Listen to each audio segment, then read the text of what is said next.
ازاي تاخد حقك من الشخص النرجسي؟ عشان تاخد حقك من الشخص النرجسي لازم تتعلم الخمس صفات دول. والخمس صفات دول هم من سمات شخصية الهيوكة. الهيوكة هو الشخص الوحيد اللي بيقدر يتعامل مع ألاعيب النرجسي من غير ما يتأذي، بل بالعكس كمان هو اللي بيقدر يأذي الشخص النرجسي، والشخص النرجسي بيخاف منه. ودلوقتي هنقول الخمس صفات بتوعه عشان تتعلمهم وتشوف هم عندك أصلا ولا لأ.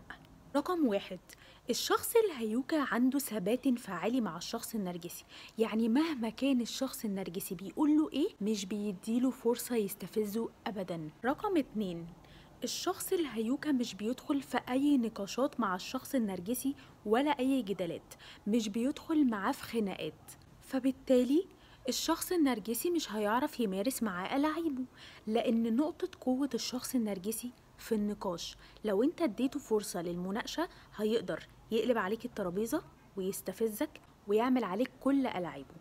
هنا الشخص الهيوكا ذكي، لأنه عارف ان الشخص النرجسي لو هو اداله فرصة للمناقشة ومناقشته أصلا ما فيهاش ولا عقل ولا منطق فهيعرف يستفزه بسهولة. الشخص الهيوكا مش بيقدر يدي فرصة للشخص النرجسي بده. رقم 3، الشخص الهيوكا شخص واثق في نفسه، فمهما عمل الشخص النرجسي فيه ما بيقدرش يقلل ثقته بنفسه ولا يلعب بدماغه، لأن من طباع الشخص النرجسي إنه يتكلم عن لبسك، عن شكلك، عن طريقتك، يقعد يقارنك بالناس. هنا الشخص الهيوكا بيبقى فاهم إن دي لعبة من ألاعيب الشخص النرجسي عشان يقلل ثقته بنفسه، وإن كل الكلام اللي هو بيقوله له مش حقيقة.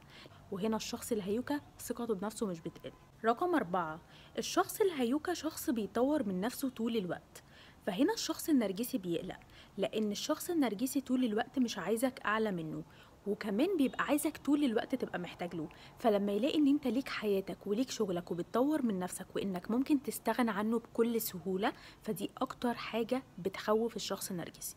رقم 5، الشخص الهيوكا بيعرف ياخد حقه من الشخص النرجسي بس من غير ما يخلي الشخص النرجسي يمسك عليه غلطة، ودي أذكى حاجة بيعملها الشخص الهيوكا.